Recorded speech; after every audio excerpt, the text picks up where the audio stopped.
So welcome to the Results Rules OK Planning Workshop 2021, session number 3 of 3. So this is the final one. And today we're going to be talking about planning, 90-day sprints and budgets and ratios and all that sort of thing, bringing it all to life, I hope.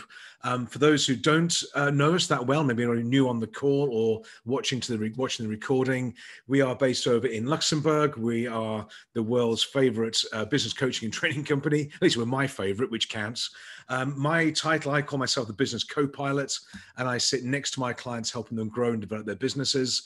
And we have clients in 34 countries at the moment. And so we're quite busy, and we're based here in Luxembourg. This is France. We're on lockdown like most people are. And we are looking forward to Christmas now as well. So the theme or the reason for the workshop series really was, how do we beat the virus? Because I think for all of us, and speaking as a granddad now, I am probably the oldest on the call pretty much. So it's been an unusual year. 2020 has been a year I think most of us will want to put behind us, not exactly forget, because some interesting lessons came through, but certainly put behind us. But I think what seems to be happening now, I heard a note this morning up on the news feed that the European Union and the UK are moving closer towards a deal of some sort. It is all to do with fish apparently and that sort of thing, but they're moving closer towards a deal, which would be great. I think that whatever the outcome, that will be better. Trump, it will not be in the White House, no politics here, but that's probably a positive move for some people anyway. And then we've got a vaccine for the virus. So next year looks to be looking more stable and more positive. And the reason we have to look at these things right now is because the classic, if you do what you've always did, you'll get what you've always got, it just doesn't apply, because we've all had to pivot, we've had to change and adapt. And we've had to do something very, very unusual this year, take our business onto Zoom. And I think some of the people who've been most affected by this have been some of the martial artists, and you'll meet them in the breakout rooms, but they have literally transformed their businesses from academy-based to Zoom-based and done a fabulous job and survived and come through it. So as they go through for next year, we can't do what we always did. We've got to do something different, because if we do what we always did, we're going to get less than we always got. So that's the reason for changing and planning some details for next year. So what we did last session, just a quick review, was number one was a gap analysis. Where do you want to be? Where are we now? What's the gap? Or how far away from it are we? What's the strategy we're going to use to get there? Not just being busy, but doing something slightly different. And I had a couple of messages and conversations with people since the start of this workshop series. And a couple of people, I know 2 or 3 people looking at franchising, expansion, acquisition. They're looking to do some diversification. And so there's lots of good ideas out there that we can do during next year, where we can look to buy another business. Maybe they'll be a bit cheaper than they were 12 months ago as well. We don't know. But there's also opportunities out there to fill this gap from where you want to be to where you currently are. That was one of the first things we looked at. We looked at change aversion and risk. And a lot of people, we're all risk averse. We are all risk averse. We all like to have certainty, predictability, but sometimes being business people, entrepreneurs, we need to be able to look at the risk, assess the risk, and get to be semi-comfortable with something, and make that leap and go for it. Not to don't bet the farm on everything, but don't be too averse to change. Otherwise, the environment changes around us, and we can't keep up with it, and we become obsolete. The formula for change, the D times C, overcoming their resistance, pushing that wall down. So that was to have the dissatisfaction. Nobody's going to change anything unless they have a degree of dissatisfaction with where they are right now. And combined with that, we need vision as well. We need to know where we're going to go, what the future looks like. But too many people have big vision and they don't have any dissatisfaction, because life's okay, we're all right. So part of it is to apply a bit of positive heat to yourselves. I apply it to myself as well, and that heat drives me to make those positive changes as we go along. But we need both sides of the formula, heat and a bit of light as well. We have the laws of physics, Hooke's law and Newton's law of motion, just to refresh and go through. I wanted to try and build those in. That was to do with extension of springs and permanent change, if you recall. And also, nothing changes without external force. So we have to apply this force to ourselves as well. So we actually managed to get those two in last week as well. Stress management, the curve, the bell curve, where if you put pressure on people, sometimes they improve performance and sometimes they crash and burn, depends on which side of the curve they're on. But also for you guys as well, I think this has been a very stressful, uncertain 8-9 months for us right now. And doing what I do, I speak with people regularly. All of us, me included, have had days when you just think, goodness sake, is this going to end? How do we get through this? How do we change? But we have, we've got through it. We managed our stress. It's not all just drinking alcohol and anything like that. I wouldn't recommend it, but it is how do you cope with the stresses? I was actually speaking with somebody this morning doing a podcast recording. Some people might know Adam Lovelock from Coconut Creatives. And they were talking about him and his journey and his business, this sort of thing. And one of the key things that came out, I said, what have you learned? What's the learnings in your journey so far? And one of the things that he said was, I think it applies to all of us, is that we're going to get days when we feel like going and working at the supermarket or jumping and being a lorry driver or whatever, quitting and walking away. And it's how we deal with these sort of the darker days, if you like, defines how we have successful days as well. But just as a tip, I mean, knowing most people on the call as I do, you're stuck with your business because nobody's going to hire you. You're unemployable, as I am. And one of the things, if I get to somewhere where I think, this is not going to work, it's all mad, Lynn reminds me of that, as you can imagine, that I'm not going to get hired by anybody. So I might as well just shut up, stop moaning and make it work, which is always good for a bit of Lynn coaching there. We also looked at leadership of yourselves and your team and the people around you.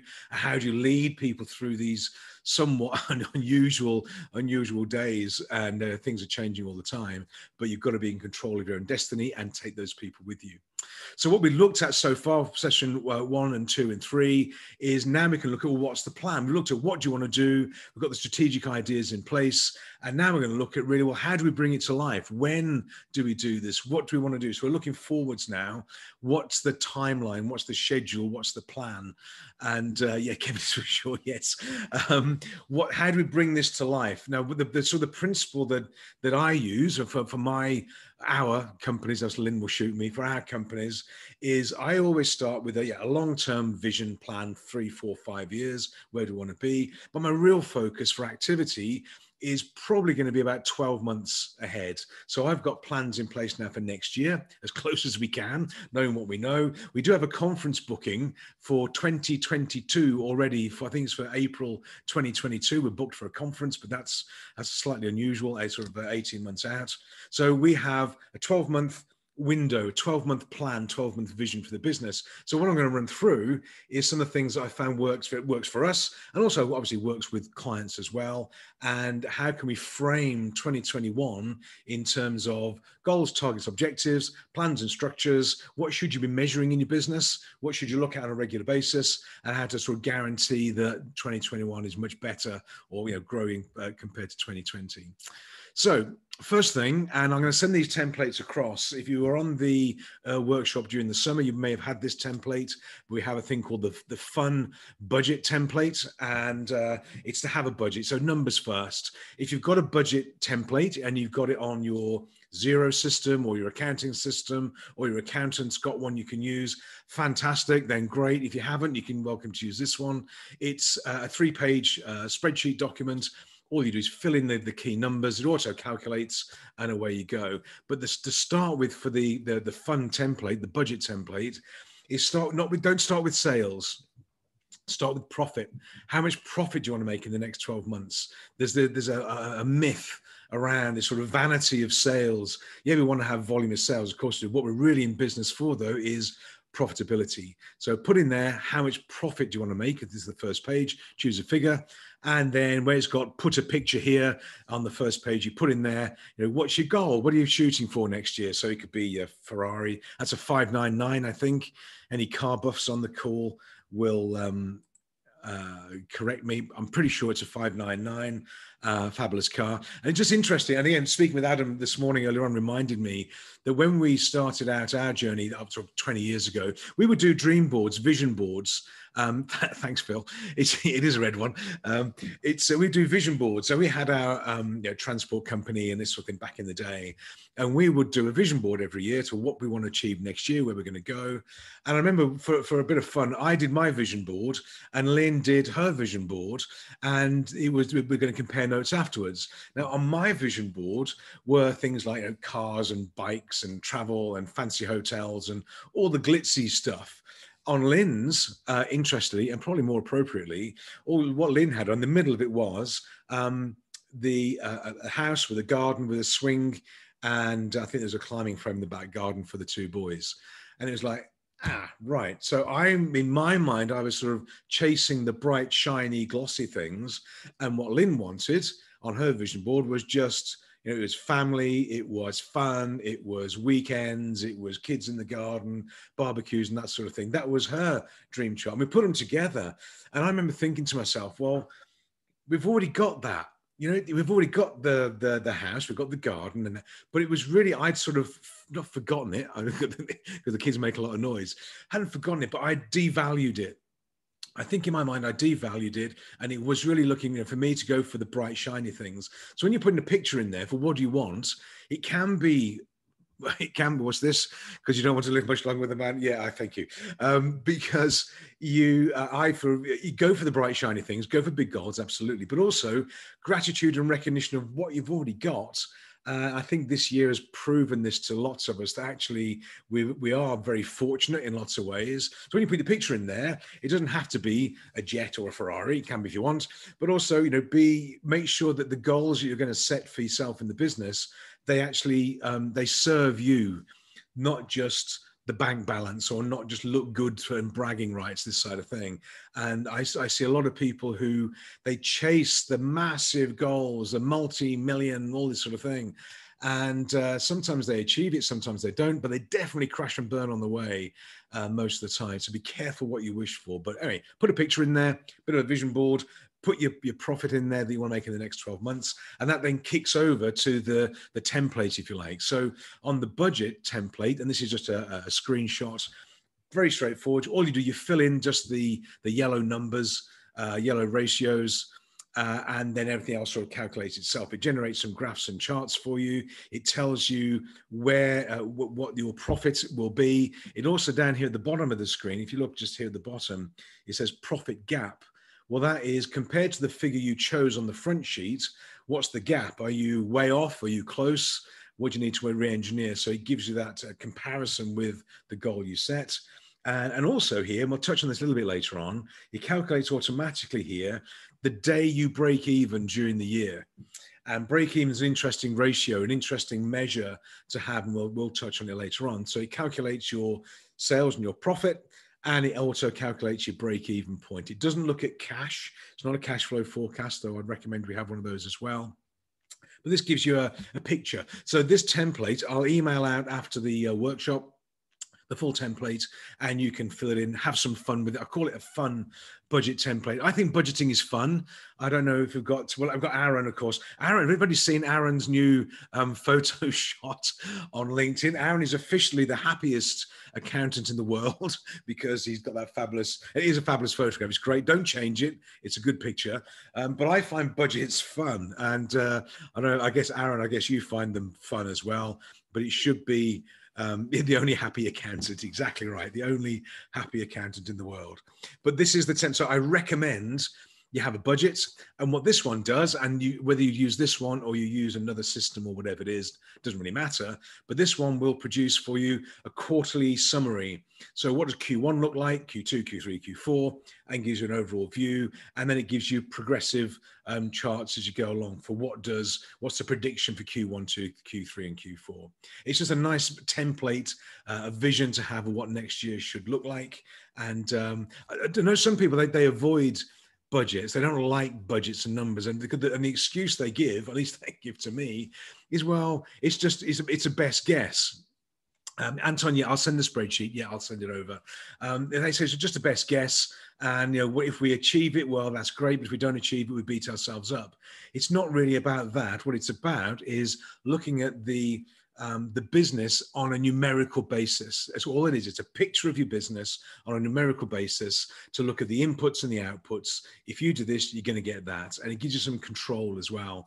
And so many people, they run their businesses, not you guys, I'm sure, but I see some people running their businesses on the bank account. It's just the current account, business account.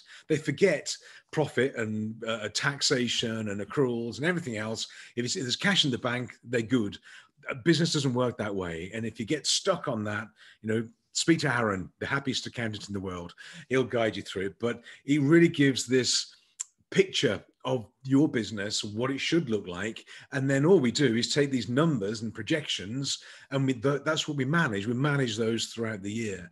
So in terms of how do you bring the budget to life, some key ratios, these ratios I use, and they can be introduced to about any company. There's more than this, but these are some basic ones you can think about.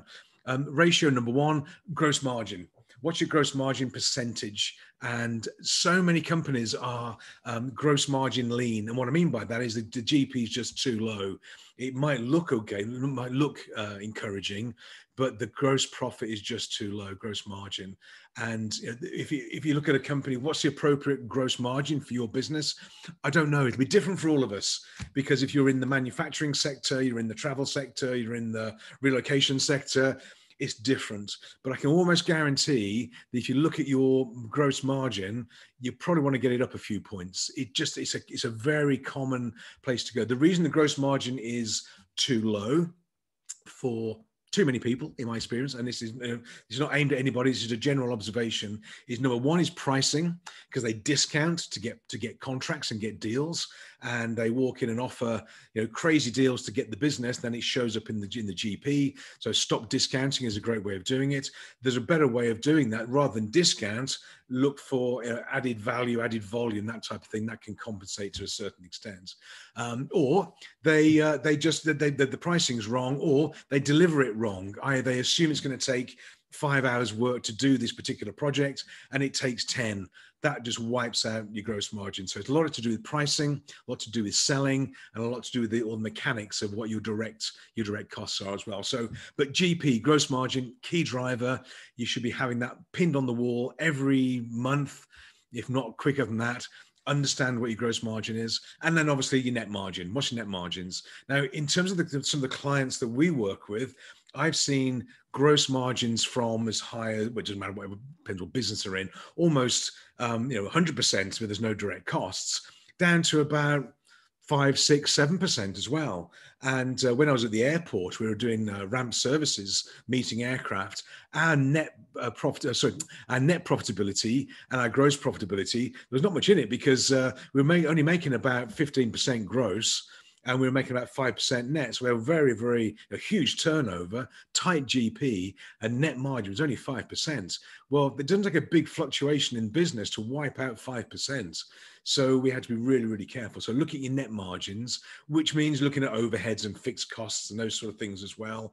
And that's really the efficiency of your business too. So gross margin, net margin, break even monetary, and break even time. And what I mean by that is, I know for my businesses next year, all being well, I know what my sales break even point.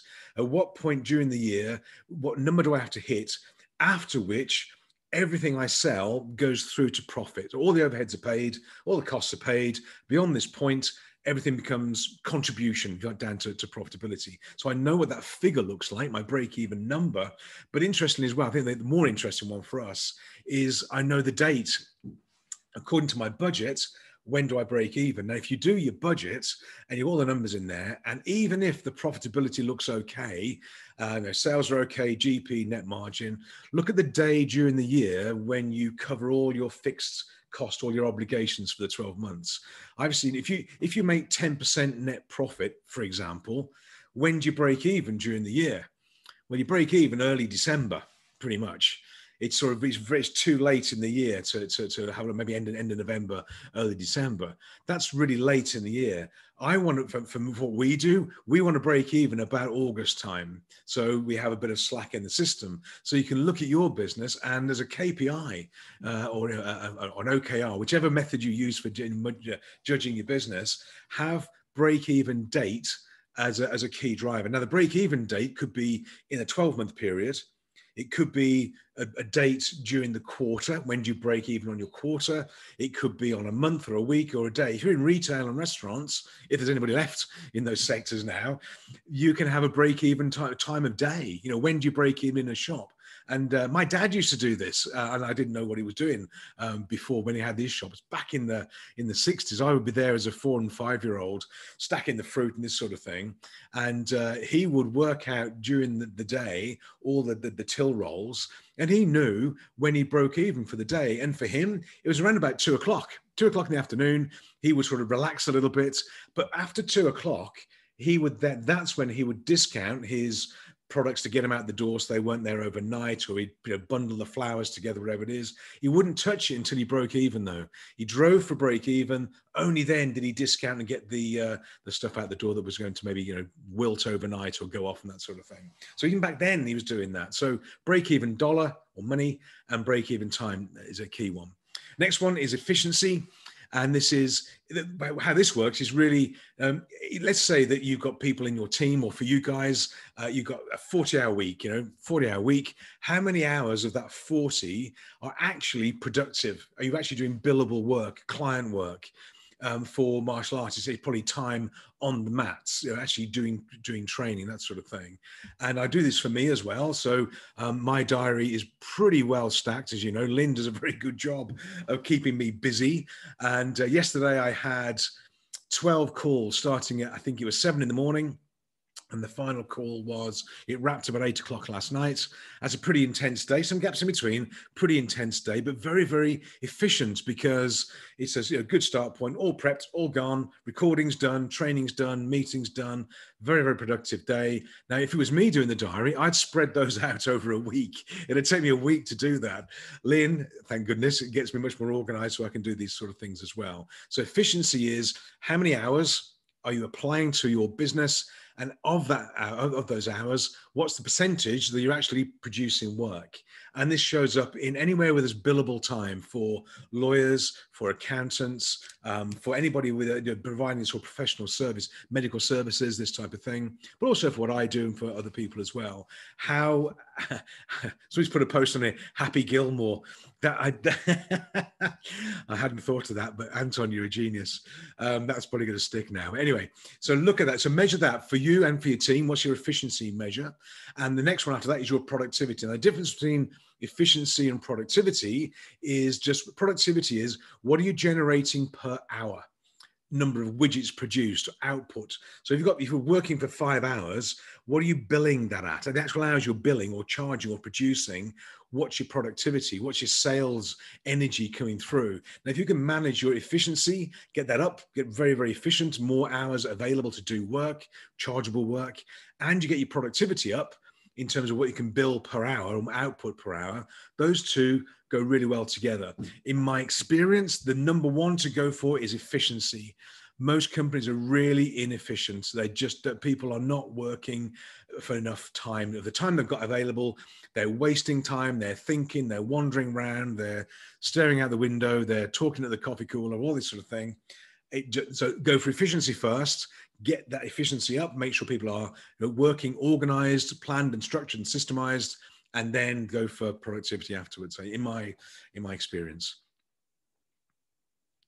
So indicators to look at as well. They've got the KPIs. These are things to look out for to give you some predictors. Debtor days. This is more of a balance sheet type thing. What money is owed to you? What are the debtor days? Don't let that creep up, because cash doesn't show up on your budget.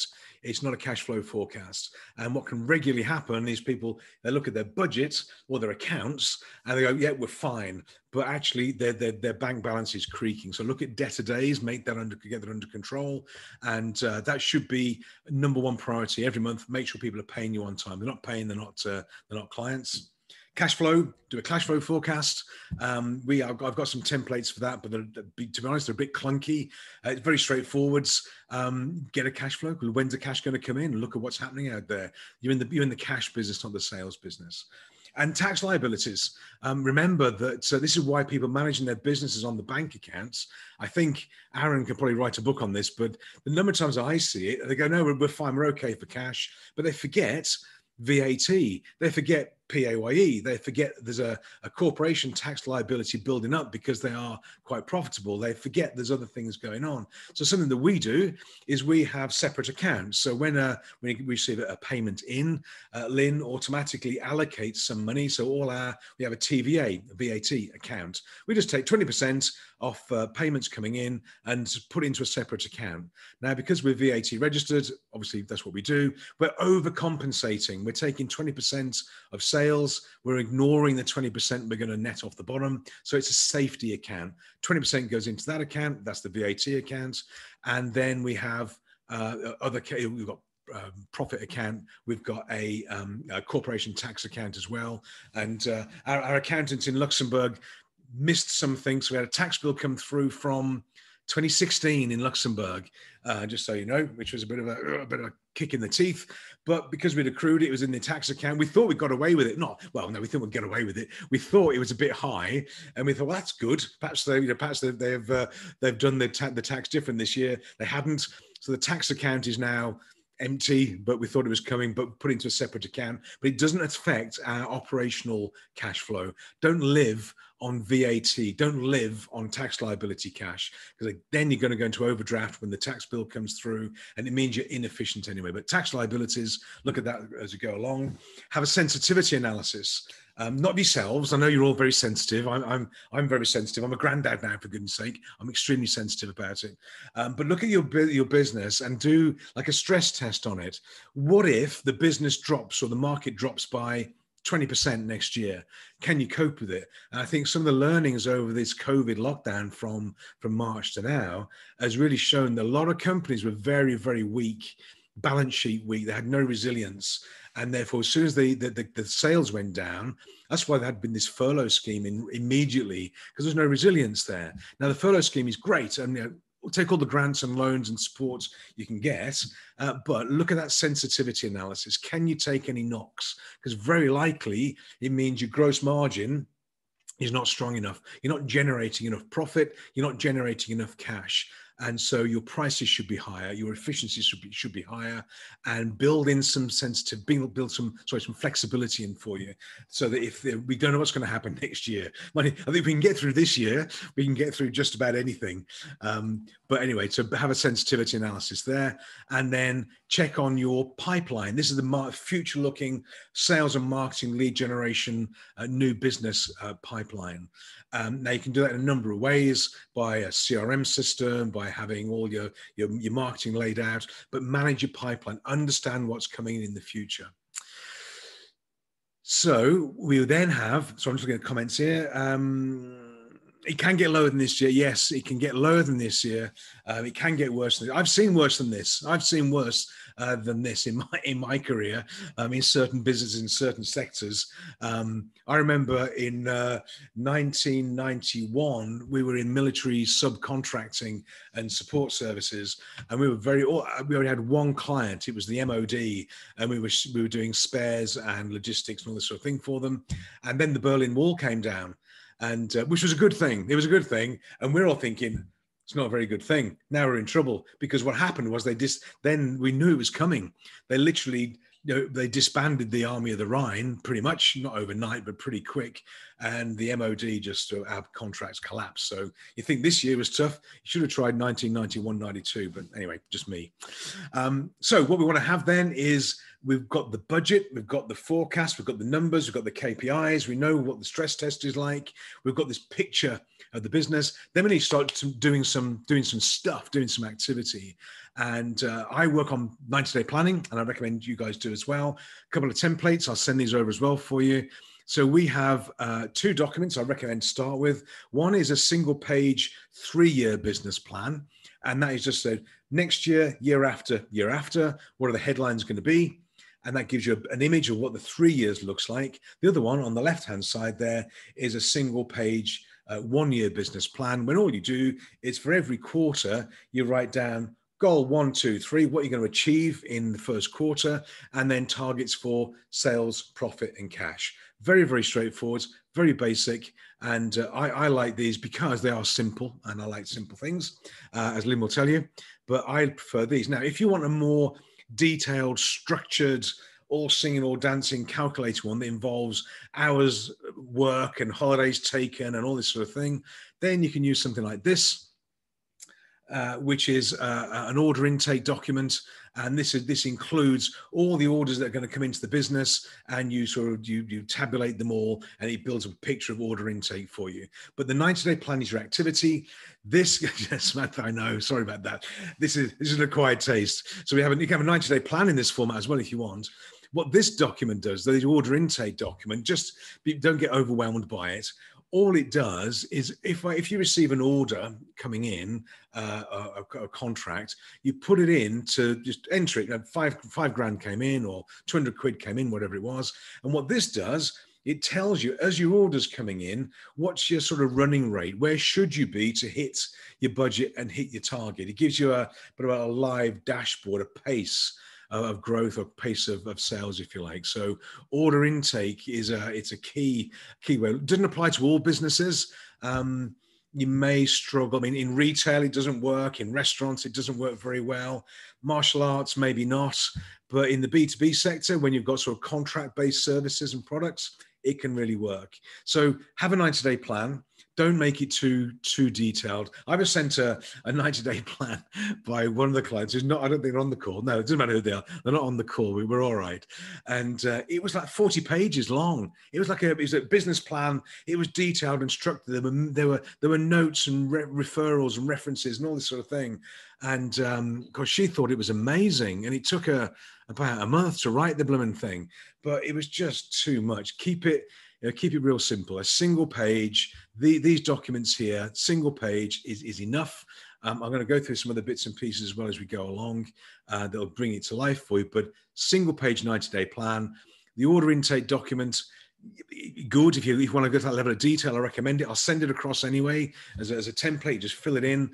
Don't want to swamp you with toolkits, but it can be helpful. I use it. It's helpful for us. We use it mainly on the training and the conference business, which has been wiped out now for the last 9 months. So not so much on our coaching business, but on the training business. If we get a booking come in or a contract come in, then we put it in, and that just tacks up for us when we're going to hit targets. It's quite useful for that.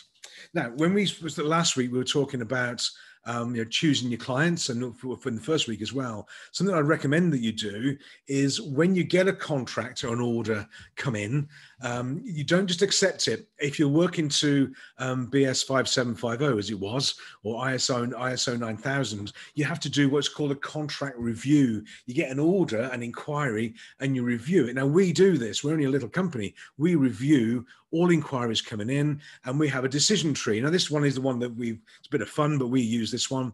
So if you look at the top, we've got inquiry received, and then we say, well, is it from an existing client? Yes or no. Now if it's yes, then is it in line with the strategy of the business? Is it in line with the strategic options and things we set, all our plans and guidelines, our client choices, our products as well? Is it in line with our strategy? If it's not, we've got a no in the wrong place then. If it's not, we get rid of it. But then we will, if it is in line with strategy, we'll say, yeah, we'll process it, and away we go. We accept the inquiry, or maybe we don't accept the inquiry, but we actually filter it out. We check on these things as we go. If it's an existing client, just out of interest, if they send us an inquiry and it doesn't fit, we're not going to say no. We're going to have a coffee chat. You can see here there's a coffee chat. And we explain why. We look at what we're doing, and we go through it more gently to understand what they're looking for. It may be at that meeting we decide to accept it because it makes sense actually overall, but then we'll accept it again. But we filter them out. Now, if it's something that from a new client, then the first thing we look at is, does it pass the PLU test? And I'll tell you those in a second or two. But the first box up here is, do we like them? Do we like them? Are they people that are like us? PLU, people like us. Do they fit?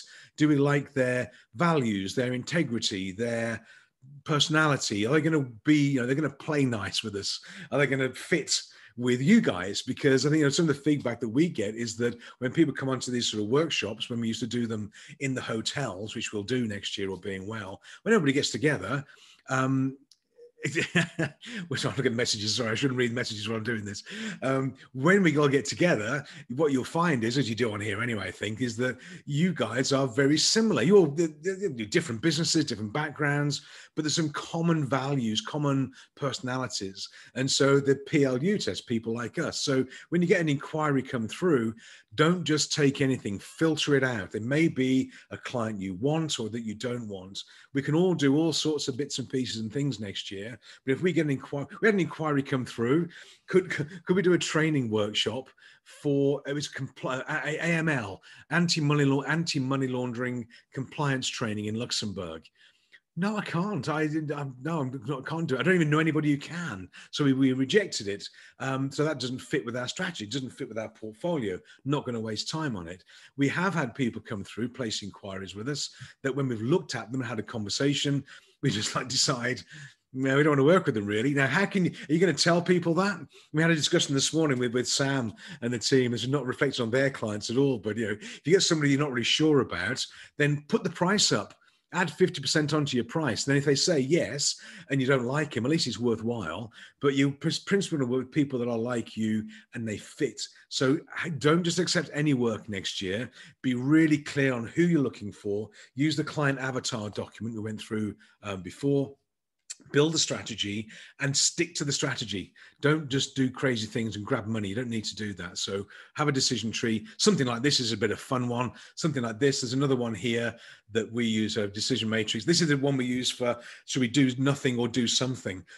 Because sometimes in business and in life, doing nothing is the best idea, really. So we use this as a bit of fun. What's the risk? What's the cost? And sometimes we'll just do nothing instead of doing something. Doing nothing can be a very interesting strategy as well.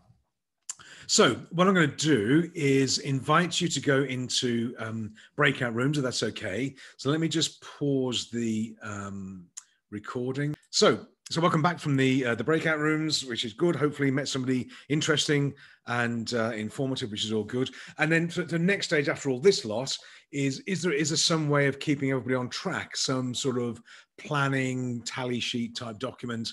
And yeah, of course there is. Of course there is. This is one that I use, and this one I'll send it over to you. But this is one that is, don't be put off by the complexity. It's not complex. It's not. Well, it is a bit. But anyway, don't get too put off by it. What I've done and what I do, and if you have a tool that'll do this for you or an app, then that's great. I prefer my own sort of color-coded things on a spreadsheet thing. I'll send you this one as well. All I'm doing here is for every 90 days, I have a plan for the month, an activity plan by week. So week 1 through 5, and I write down, this is a marketing one, as you can see. So over here, we've got, activity, lumpy mail, LinkedIn messaging, bite-sized workshop, all the things I'm going to do that will support my marketing. So I put all the strategies down, or the tactics down, and then the monthly objective, the green column next, is, well, how many? So 100 direct mail letters, so 25 a week or 20 a week over a 5-week month. I'll send out 20 letters a week, and then I'll follow up with a phone call to them. I might do direct LinkedIn messaging, do 100 of those. Oh, lumpy mail. Sorry, yeah, good question, Ken. Great question. It's simply a letter. The way that lumpy mail works is it's a letter, typically a handwritten envelope in not like a business-looking envelope. It would be a purple one, handwritten with a stamp stuck on it. With inside, you put, if you can, a handwritten letter, that stands out from the crowd, and it's lumpy because you put something inside, like a sachet of coffee or a poker chip or a scratch card or something like that. So it's a letter that contains something that is memorable. So when I phone up the week after, I don't talk about training or coaching or anything like that. It's did you receive the poker chip? Did you receive the scratch card? Did you receive the whatever it is? And they either hang up immediately or they'll talk to me. So yeah, good point. Yeah, Gareth, the poker chips absolutely work. They really do. It's just putting something in the mail that is different, that stands out from the crowd. And we can use anything you like. You know, one of the, when I had our transport company, this is back in the day before we started this business, we were doing these sort of things. We just sort of figured out what we're going to do, and we thought we'd be clever. We put a letter. It wasn't handwritten, to be fair, but a letter, and it said on it, we were the cure to all your transport and logistics headaches. And in the envelope, we put like a Beecham's powders, a headache relief powder sachet in the envelope, and that was it. That was very clever, very cool, and it worked. We got lots of appointments. People phoned up, and yeah, very clever, blah blah blah. Got the response we needed, and then one afternoon. Thursday afternoon, I think it was, from memory, I was sat in the office. Our office was in the shadow of the Aston Villa football ground in Birmingham, in Witton. So it's a not particularly nice part of the world. But anyway, it looked like Beirut, but without the class.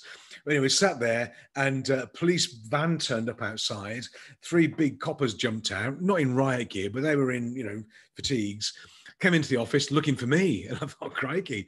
Anyway, what had happened was one of the guys received this envelope, and he put it through an electric letter opener, you know, the ones you sort of feed it through, and the spinning blade, and it had cut through the Beecham's powders sachet, and this white powder had fallen out onto his desk. So he didn't think it was Beecham's powders, obviously, but he thought it was anthrax. So he phoned the police and said, I've been sent anthrax. And that just kicks in, as you can imagine. And they found the envelope, and the letter came from me, and they came around. And they were fine. What they said was, please don't send powder out in an envelope. So if you're going to do lumpy mail, then don't use powder.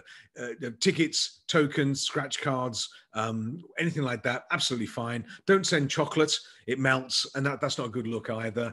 But yeah, lumpy mail. So I hope that it's lumpy mail. There's a website called lumpymail.com. Based in the US. If you want to have a look at some ideas there, then there's all sorts of tips and tricks there. But lumpy mail works. And the reason it works, just going off tack a little bit, is because nobody uses it.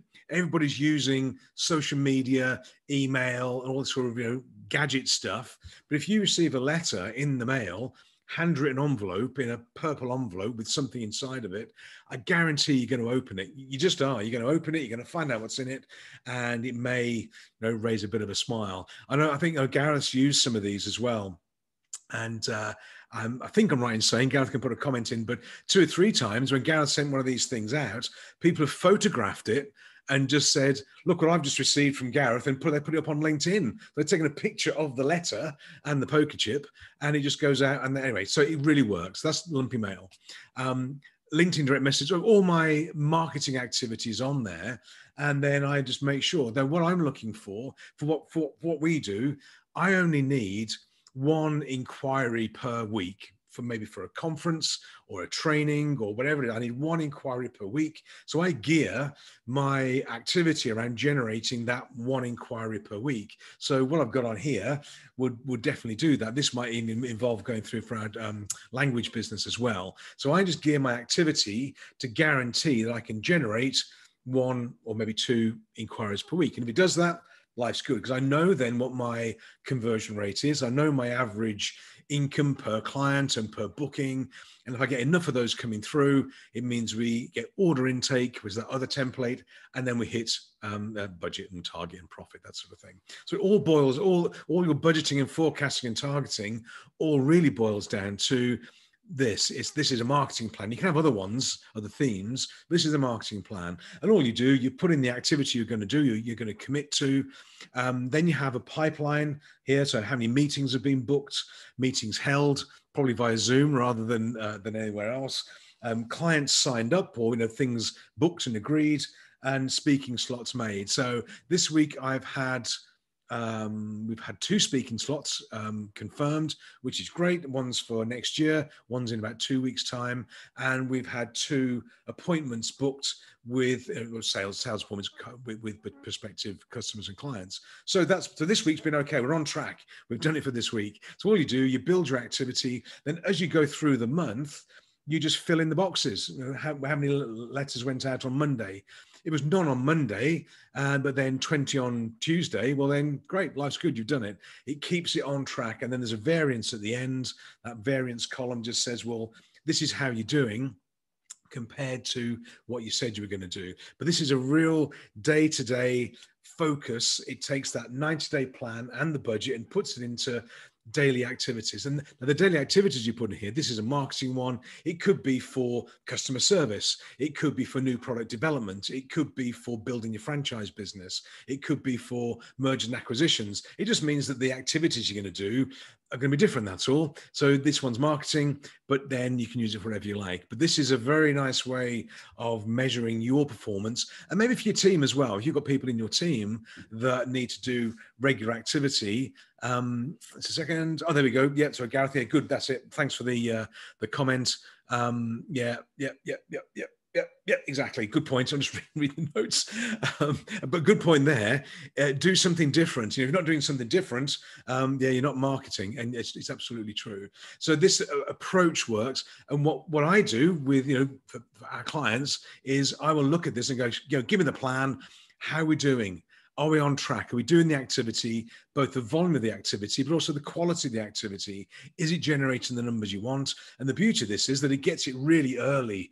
It gets it in a weekly slice. It doesn't mean we wait for 90 days to figure out what's not working. You can do this on week 1. So this can start from, you know, January 21. What's first week going to look like? And you measure as you go along. And the results should be pretty sort of instantaneous for you as well. So this is a template that I use. It even gives you at the bottom invoices raised and cash received. You put a target in there for that as well, and it just gives you a bit of a activity dashboard. Good for salespeople, good for marketing teams, operations teams as well. We've used this in a warehouse environment, a manufacturing environment, and you can take it, you can build it into an app if you want, or put it on something more elegant. This is just a spreadsheet system. So it's 3 spreadsheets all stacked up. And then on the 4th one, it gives a summary, an overview, what's your quarter looking like and how you're progressing through it. So it's more than just one sheet, but I recommend it. So a 90-day plan, all wrapped up into a little simple template. So I'll send it over with the notes. Have a play with it. You can't break it. It's locked anyway, so you can't even adapt it. You can change the strategies and then have a play with it. But I recommend it. This brings it all to life as you go along. Now, the number one challenge for most people, me included, is time.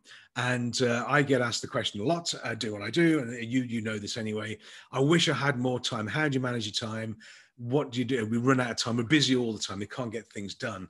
And so we use a thing called a default diary. And all it is, and this is a template that I've got, that Lynn and I go through this on a regular basis, and we plan out the working week for all of us, for everyone in the team, not just me.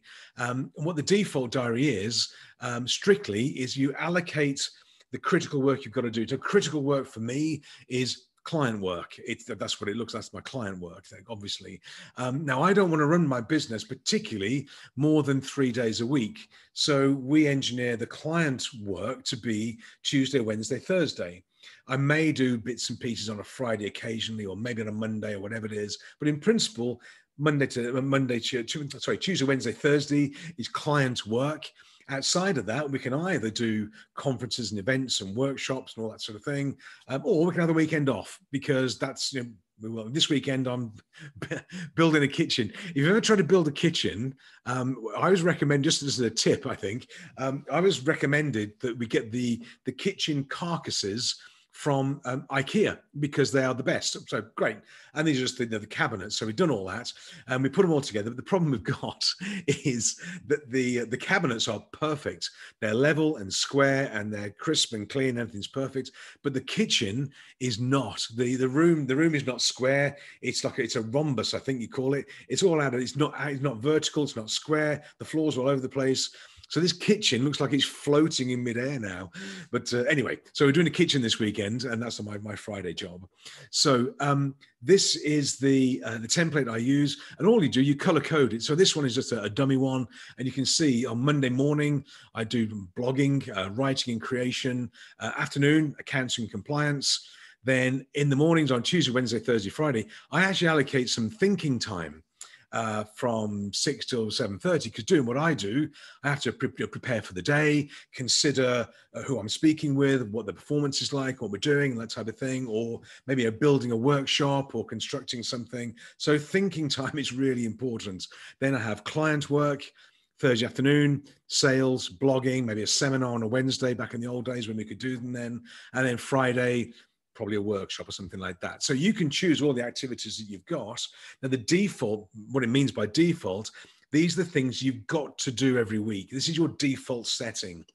Now you don't diarize everything. Don't diarize 40 hours a week. That's why, I'd thin this down a bit. I would only diarize probably maybe 2.5, 3 days work, because I want to have some free time in there to respond to inquiries, or the phone might ring, or whatever it is, which is absolutely fine. So don't make it too rigid, but what it means, it focuses us on the high value added work. This is where the efficiency comes from. This is where you get the best use of your time out of your diary. So default diary. Now what I do with this, I plan it on this document, and it's a spreadsheet. We go through it. Lynn's got one. I've got one. John's got one. Even the Beagle's got one, I think, as well. The dog, and Molly the Labrador's got one.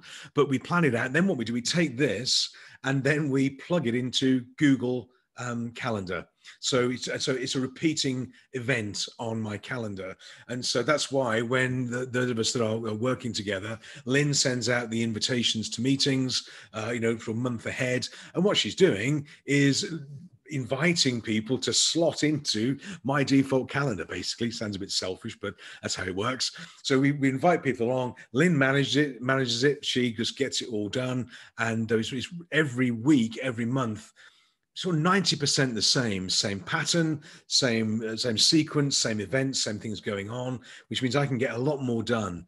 And I was speaking to somebody during the week, and they said, "How do you get so much done?" I said, what do you mean? He said, "Well, you're doing a house renovation, you've launched a franchise business, you're running a coaching business, you're on stage, you're doing this.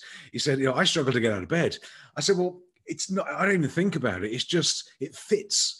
If it goes into the diary, it's in there, there's time, there's space for it, then it fits, and away we go. If I didn't have this this approach, I guarantee I will be all over the place. In fact, I would recommend you don't run it yourself. Get somebody else to do it for you.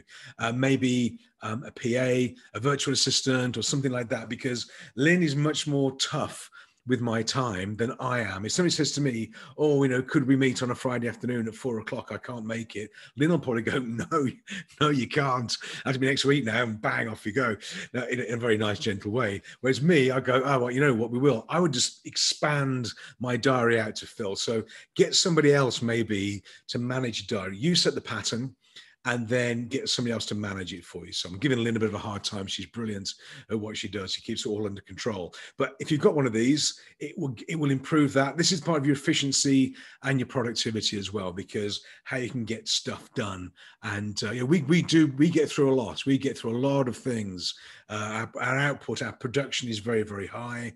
And I think a lot of it's to do with the way we approach. So I recommend it. I'll send this. It's a diary. It's a toolkit. I'll send it across with the notes and the video. You can use it. You can copy it. You can duplicate it, whatever you like. But I definitely recommend getting hold of your time and managing it as best you can through this sort of system. So that's the default diary. And by the way, I leave Saturday and Sunday clear. I never put anything in there work-wise Saturday and Sunday because I don't want to, because I'm lazy, I don't want to, but I recommend you do as well. Nothing in there, not allowed to do it. Unplug the computer. Now, on top of that, that gives you the operational view. You've got the activity charts, you've got the 90-day plans, everything's sort of falling into place. Another 2 or 3 things just to think about that really don't appear in here too much, but I definitely recommend it. First one will be, what's your learning plan? What books are you going to read? Who do you need to connect with? Who do you need to bring into your network?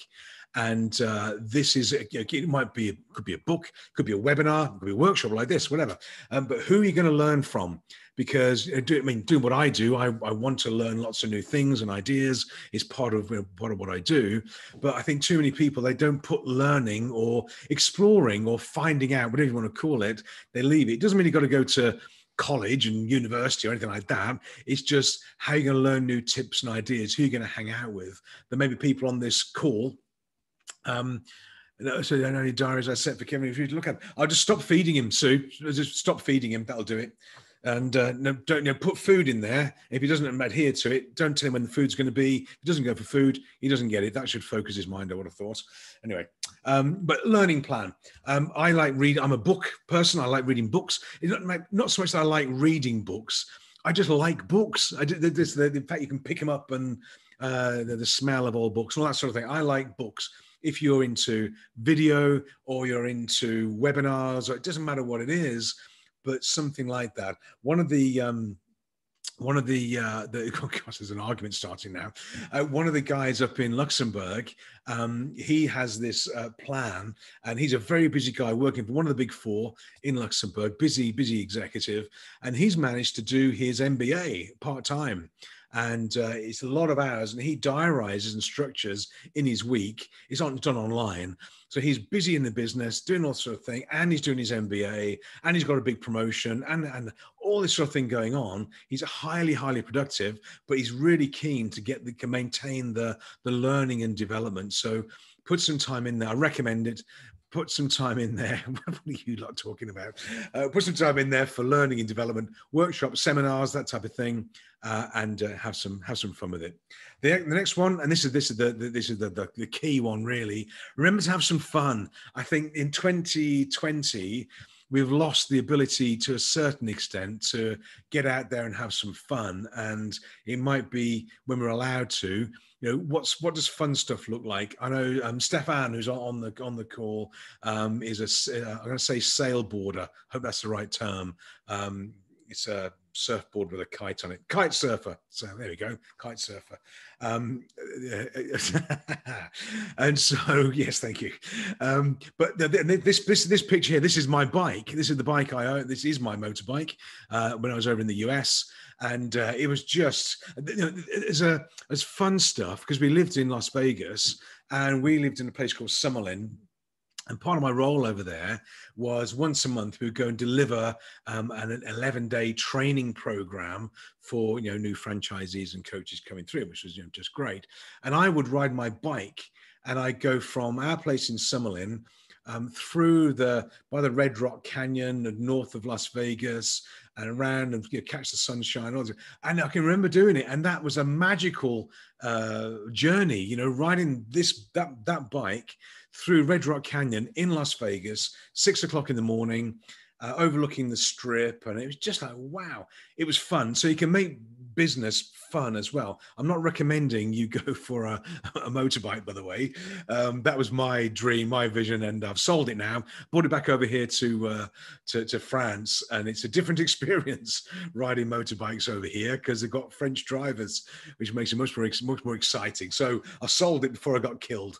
But anyway, have some fun stuff. Make sure that you have in your diary, in your schedule, on your plan, some fun stuff. It could be the theater, it could be holiday, it could be cinema, whatever it is. It could be taking up an instrument, but it's really important to bring a bit of balance to these things. Something we're looking to do next year, for example, and I was speaking to Claudia about this the other day, is looking to do some retreats. You would go away for a weekend, just get 20 people, 10 people away for a weekend, bit of planning, bit of lunch, overlooking the sea in Monaco or Cannes or Saint-Tropez or whatever it is, and those are very, very cool. So you can have fun in your business. And I know this is something Claudia's going to be looking at as well for her business. But how can you combine your business and the fun stuff? Fun for us is travel, that sort of thing. And if we hook up with you guys in Monaco for a weekend, fantastic. 2 reasons. One, I think you're really great. Secondly, it's tax-free. I think Aaron will quote me on that,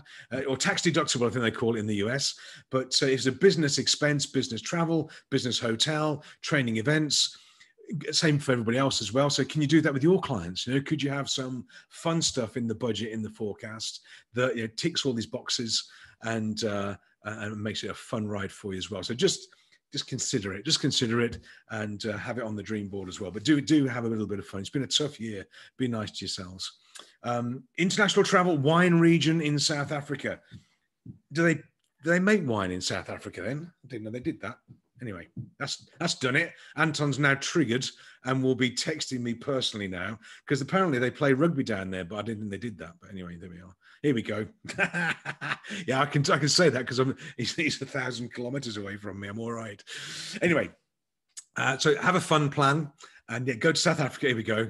Yeah. Oh, he is. Oh, God. Yeah. I'm surrounded by blooming foreigners. Anyway, and finally, or pretty much finally, a life plan. You know, what are you going to do as a family, as a pair, as a couple, as a group, as a whatever it is?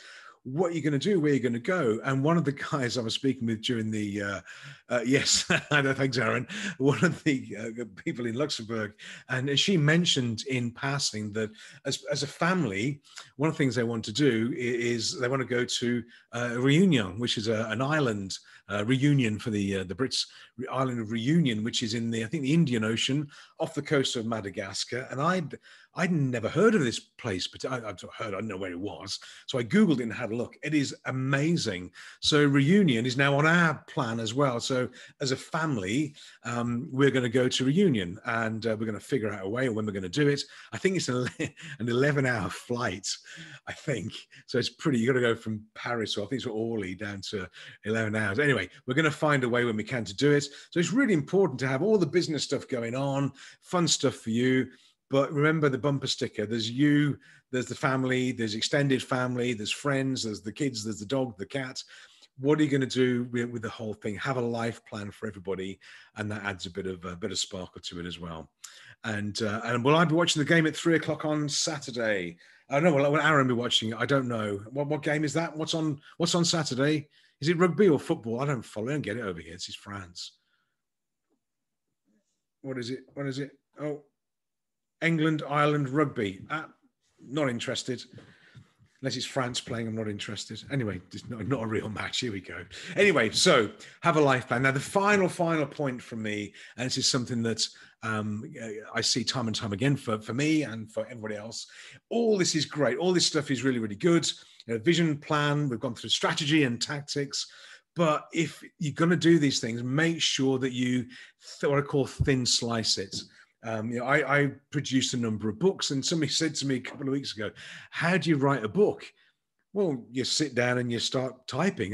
That's it. You start doing it. But really, how do you write a book? On my sort of plan, it doesn't say Monday morning, write book. It doesn't do that. I break it down into slices. It may be, choose the chapter names. Job number 1, great, choose the chapter names. I then map out the image of the book. What's the storyboard going to look like? And that's job number 2.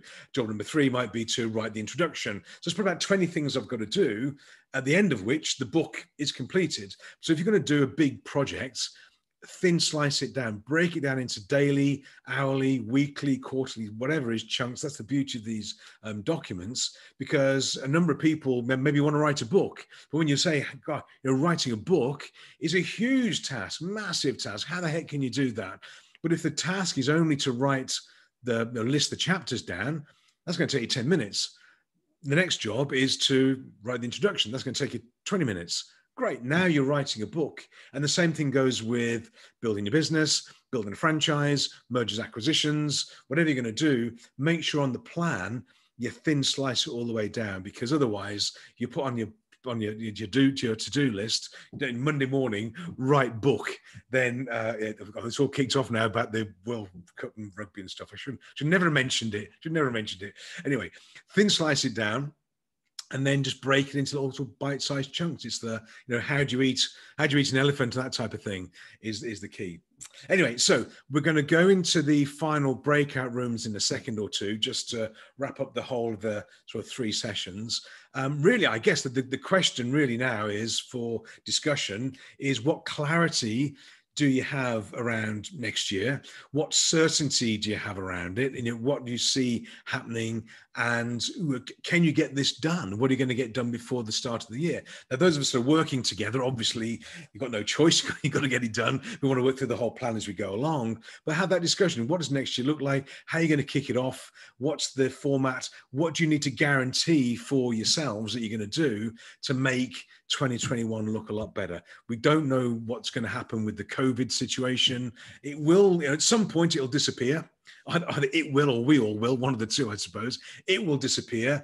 Business and life will get back to normal, but not the normal we had before. I don't see it. I'm not some philosopher, but I think, flexible working, distancing will happen from time to time, screens and Zoom, remote working, flexibility, all that sort of thing, that will stay. So build that into your plan as well. Remember the Reinventing Organizations book and all the processes and steps we looked at there as well.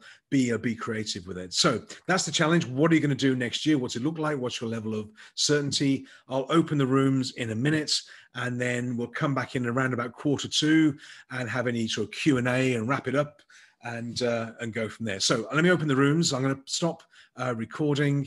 And so welcome back from the breakout rooms, and that sort of brings to an end, apart from the Q&A, the session 3 of the planning workshop. I hope that's been of interest and useful for everybody. For those people who'd like to get in touch with us, it's resultsrulesok.com. You can find me on LinkedIn. For the new year, 2021, I've got 2 one-to-one coaching programs I'm releasing. I've got a grandchild to look after now, so I need to jack it up a little bit. So 2 coaching programs. So if you're not already in the client team, but you'd like to be, then let me know. We'll have a conversation. And if it all works out, we can do something next year together. But for now, thank you for your time. Thanks for watching. Thanks for participating. And I'll see you on the next time round. But thanks for watching, and thanks for taking part. Bye for now.